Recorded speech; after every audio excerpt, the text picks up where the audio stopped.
Hey everybody, welcome back to the channel. Today, I'm gonna give you my 8 favorite books of all time.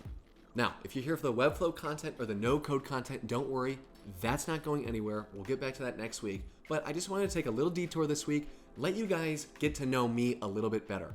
We've been doing this together for like 6 months now. We're coming up on 6 months. And I just think it's healthy if we start to learn a little bit more about each other. So we're gonna start at number 8 and we're gonna work our way up to the end of the video. All of these will be timestamped down below. So if you wanna skip forward and go check out a specific book I talk about, by all means, go for it. I don't care. But I'm telling you right now, all 8 of these are fire. So let's get into it. What's number 8? All right, so my 8th favorite book of all time is a little book called Dune. Dune is a gorgeous, gorgeous book. I love it. I love it. I love it. You need to read it. Now, a little bit of background here. I've been in a book club with one of my boys for the last over 3 years, a little over 3 years. And what we do is we read one book a month, alternating fiction and nonfiction. So Dune was one of our fiction books about 1.5 to 2 years into our book club. And it just blew my socks away. So I'm a sucker for fiction. I like Star Wars, Star Trek, things like that. You know, kind of a nerd. Dune, if you like that kind of stuff, is the book for you. Frank Herbert, the author, is just an amazing imagerist. I don't know if that's a word or not, but the imagery he creates, the world he builds is just beautiful. This is one of those books where probably for the rest of my life, whenever I think about the world, I can imagine it in my head, down to the detail. Because the imagery, the diction that he uses is just so poignant. It's really gorgeous. And the story is awesome too, because you get a lot of like strategic political play, like warfare, that I really appreciated. So definitely a book for you sci-fi nerds out there, but I loved it and I think you will too. All right, so moving along here, my 7th favorite book of all time is Anthony Bourdain's Kitchen Confidential. Now, this is one of our nonfiction months, and this is Anthony Bourdain at his best. Now, I was never a huge Anthony Bourdain fan. I had obviously heard of him. I'd seen a couple of his episodes, No Reservations, on TV, but like, I never really gotten into who he was or what he did until we read this. And I'm telling you, this is one of the funniest books I've ever read. This is actually probably the funniest book I've ever read in my life. Basically, the entire book is as Bourdain comes up in the Manhattan restaurant scene in the late 90s, he writes this book to kind of peel back the curtain on how the restaurant industry works. And the way he writes, it's so colloquial, it's so for the common man, it's so grungy and dirty and raw that there were multiple times in this book where I actually laughed out loud. Like laying on my couch, I would laugh out loud.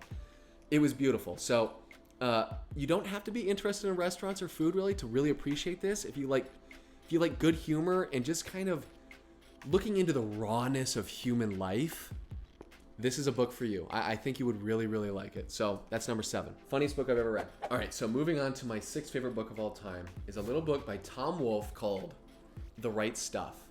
Now, this book is awesome. If you're a nerd for space, rockets, things like that, this is a must read. It's really something else.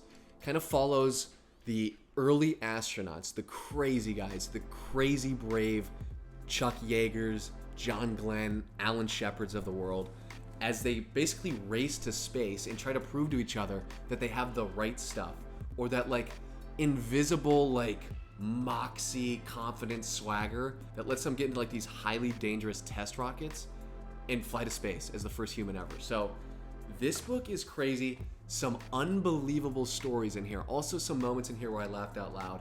A couple things I can't say, but the stories that are told here, this is a nonfiction book of that era. Really something else if you're a space nerd like I am. So The Right Stuff, number 6. There's also a movie on this. I think Dennis Quaid is in it. Pre-Parent Trap. So good movie. Good book, good movie. All right, moving on to number 5. Another nonfiction book. I swear there's more fictions coming up, but this is another nonfiction. 3 in a row. And this is a book by Eric Larson called The Splendid and the Vile. This book slapped. What is this book about?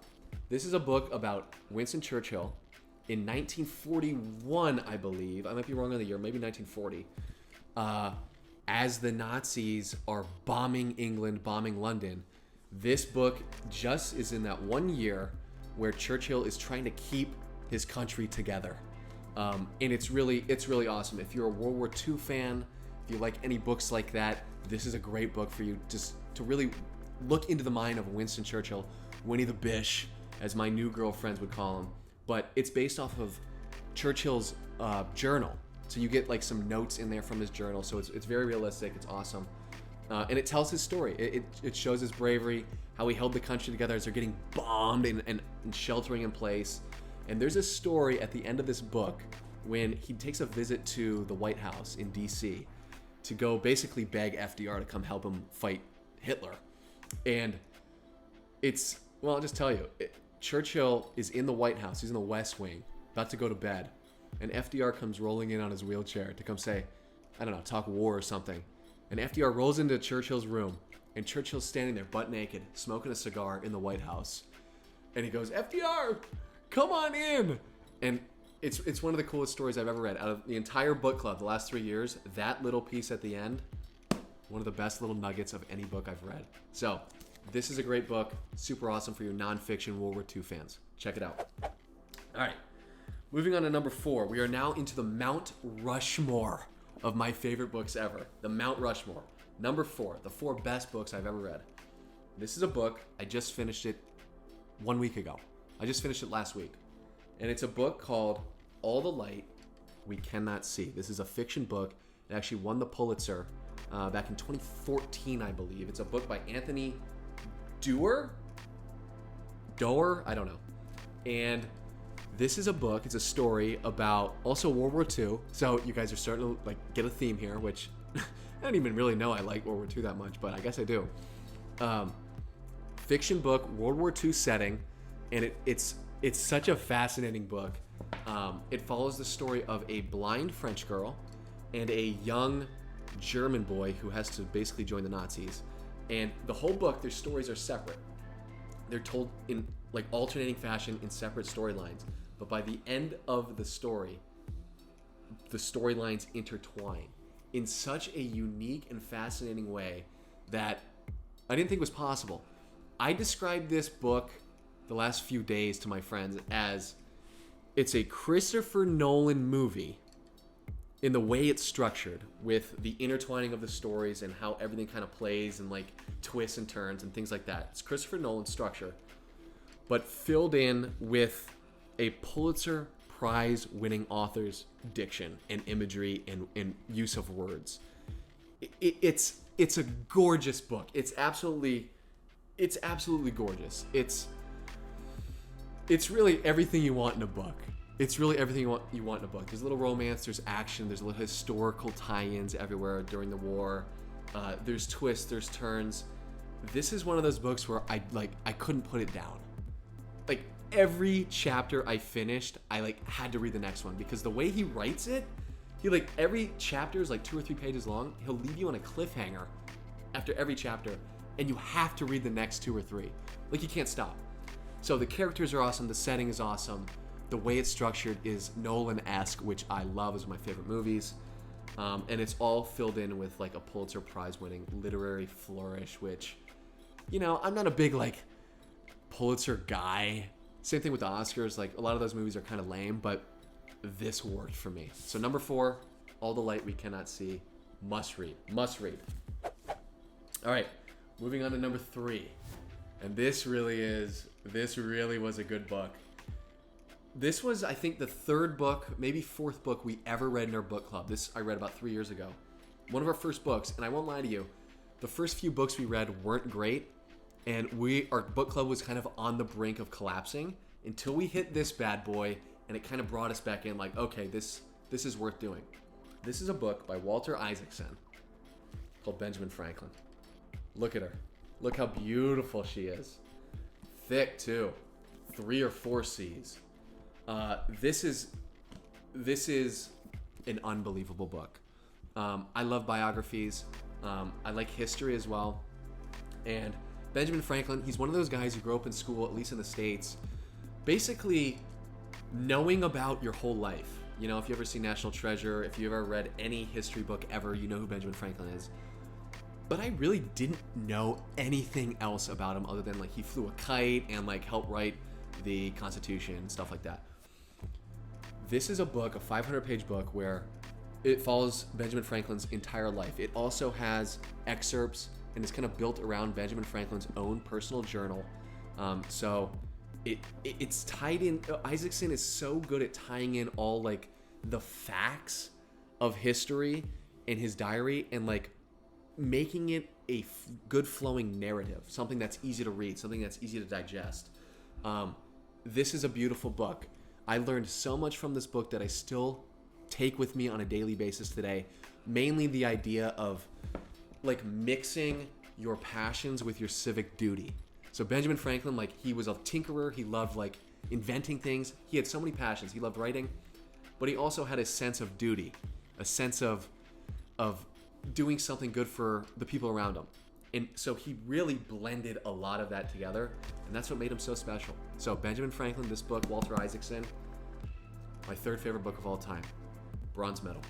All right, so moving along to the silver medal, my second favorite book of all time. And I'm starting to really get a theme here. I'm starting to notice little patterns about myself that I didn't know before doing this, which is kind of funny. So you're about to see why I'm going to say that. This is a book by David McCullough called 1776. This book is unbelievable. Now, I read this back in, I think, January of this year, so a couple months ago. And, wasn't expecting a lot. I didn't really know, anything about it going into it. But this is the second best book I've ever read. Now, this is a book that just talks about that year, just 1776. It doesn't go through the other like 6 or 7 years of the Revolution, just that first year. And it follows Washington as he's put in command and is basically trying to keep the rebellion alive in those first few months of the Revolution. So it follows him basically holding off the British at Boston and then going down to New York and trying to defend Manhattan, which I never knew about, and then losing Manhattan, just getting rocked at Manhattan, and then fleeing west down to like New Jersey and holding the line at Trenton. So that's kind of the overarching narrative of the book. But my favorite thing about this book is I never knew how close the U.S. was to just giving up and losing the revolution.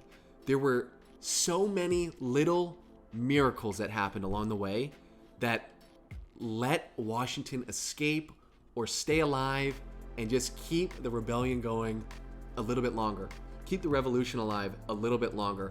And that's what I really loved about it. Like there were so many times that like a big fog cloud would come in and like basically blind the British from being able to attack. Or a thunderstorm would come in and stop the retreat of the British. Things like this that were like just almost too bizarre to be just luck, And I just, when I was reading this book, just could not put it down thinking about how different lives would be if those little things didn't happen back in the year 1776. An unbelievable book for you history nerds out there. I think you should read it. Second favorite book of all time. Now, that brings us to number one. The number one best book of all time, my favorite book I've ever read in my life. Read this one about 2 years ago. I'm going to read it again someday because it's just so good. It's a perfect book. I wouldn't change anything. And that is a book called Lord of the Rings. That is a book called Lord of the Rings. Now, here's my background with Lord of the Rings. I had seen the movies a long time ago, probably 15 years ago, when I was very young. I saw the movies, and I hadn't seen them since. Now, I love Star Wars, I love things like that, but Lord of the Rings was never one of my wheelhouses. And I don't know why. I think I was just too young to appreciate it, and then every time someone said that I should watch it, I was just like, oh, I've seen it before, whatever. So when we picked this book about 2 years ago, I didn't have high hopes. I was like, oh, I know what happens, And then I started reading it, and I realized that Tolkien is a literary genius. The world that he makes in this book is unbelievable. I know where every stone is. I know where every tree is. I know the map like it's the back of my hand. It's insane, the world that he built in these 1,100 pages. It's just, I don't know how he did it. It's a work of pure genius. The story is so much more rich than I thought it was just from watching the movies. The characters, the action, the sacrifice, all of it. The backstory. I think that was one of my favorite parts, is like the backstory, the stuff that's not even in this book, the stuff that's just referenced, like the history in this book. It's insane. I don't know how anyone came up with it. The languages that he made up. as I'm reading this book, I'm thinking to myself, this is one of the craziest works of art I've ever seen in my life. It's gorgeous. It is absolutely gorgeous. I wouldn't change a single thing. I'm gonna read it multiple times again the rest of my life. I probably need to do it again soon because it's just, it's a perfect book, guys. I mean, it's a perfect book. So anyways, I would recommend this to any of you guys who love sci-fi, who appreciate worlds inside of books, places that you can teleport to and lose yourself in for days and weeks on end. I mean, sometimes I literally miss being in this world in my head. Like, that's how great it was. So anyways, if you want to read any book that I just recommended, I would start here. This is Dune on steroids. So again, Lord of the Rings, my favorite book of all time. You need to read it if you haven't. All right, so anyways, those are the 8 best books I've ever read in my life. I hope you guys enjoyed this video. If you have any book recommendations for me, go down in the comments and let me know. I'm always looking for a great book. So anyways, if you like this video, please go down and smash that like button. I really appreciate it. If you want to see more content like this in the future, consider subscribing. We will be getting back to our no-code, Webflow, things like that next week, so stay tuned. And thank you all for being here. I really, really appreciate it. And if you're still here, I hope you enjoyed this, getting to know me a little bit better. So anyways, thanks for being here, guys. I'll see you guys next week. Peace.